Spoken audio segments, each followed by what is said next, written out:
Welcome to The Explainer. We're all about taking complex sources and making them easy to understand. And today, have we got a source for you? It makes a truly startling claim about a global conflict that could be unfolding right now. Yeah, it's a pretty provocative question, right? But the source we're looking at today claims that's exactly what's happening.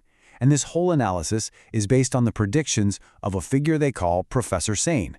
So this whole argument, the entire thing, really boils down to three specific predictions that this professor made. Let's dig in and see what they are. Now here's where it gets kind of spooky. The source says the first two predictions, they've already happened. They came true. And if you follow that logic, it sets this really chilling stage for the third, and honestly the most shocking claim of all, that the United States is on a path to a major, historic defeat. And just to be clear, the source isn't just talking about some abstract political chess match. No, they frame the stakes as incredibly high. We're talking about a potential collapse of the entire global financial system, something that could, affect every single one of us. All right, so how on earth could this actually happen? How could a superpower be defeated like this? Well, according to the source we're looking at, it all comes down to a long-term strategy that Iran has been putting into place for years. Get this. The source claims Iran has been prepping for this for 20 years. But here's the twist. They weren't preparing for a typical war with, armies and tanks. Nope, they were preparing for something totally different. An economic war, fought through proxies and allies. And how do they pull this off?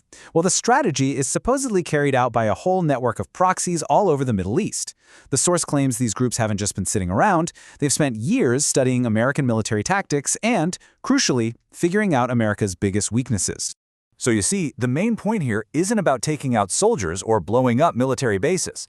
The source says the real goal, the end game, is to completely dismantle the entire economic system that holds up America's power around the world.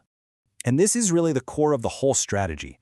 Instead of going head-to-head, which would be suicide, right? The plan is to hit America where it really, really hurts by going after the critical infrastructure. We're talking energy, we're talking water, of its most important economic allies in the Gulf.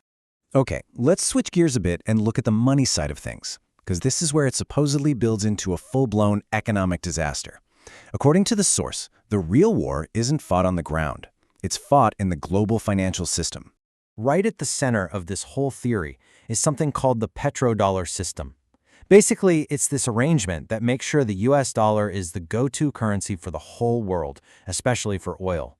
And the source argues this system is the absolute backbone of America's economy.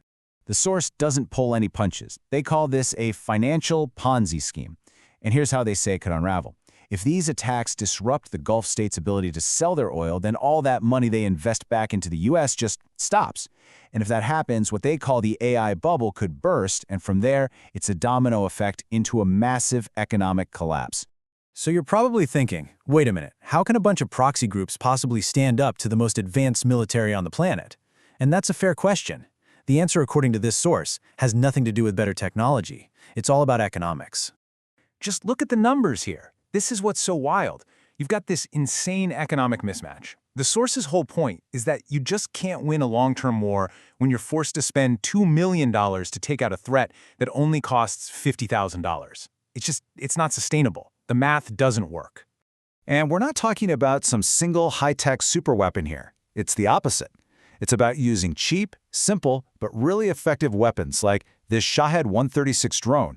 You use them in huge numbers, just swarming and overwhelming a defense system that was frankly built for a totally different kind of fight. Okay, so if this war is, economically impossible to win from the get-go, that begs a huge question, right? Why would President Trump get into it in the first place? Well, the source we're looking at lays out three pretty controversial theories. And these alleged motivations are all over the map. The source claims it could be anything from a simple case of overconfidence to personal and political gain tied up with key allies, all the way to something much, much deeper, a hidden agenda that has nothing to do with normal politics. All right, and this is where the theory really goes deep into conspiracy territory. The source claims that at the end of the day, this isn't even about politics or economics anymore. It's about following a pre-written spiritual script. They actually point the finger at powerful secret societies. You see them listed here, the Freemasons, the Sabbatean Frankists, the Jesuits, and alleges that they are the ones pulling the strings, pushing world events towards some prophesied great war in the Middle East, no matter what the strategic or economic costs are. So when you put it all together, the source we've looked at today presents this narrative that just completely turns mainstream thinking on its head. It's this incredible mix of geopolitical strategy, economic theory, and yes, some pretty wild claims about secret agendas. It leaves you with a big question to ponder. Is this a chillingly accurate prediction, or is it a grand conspiracy theory?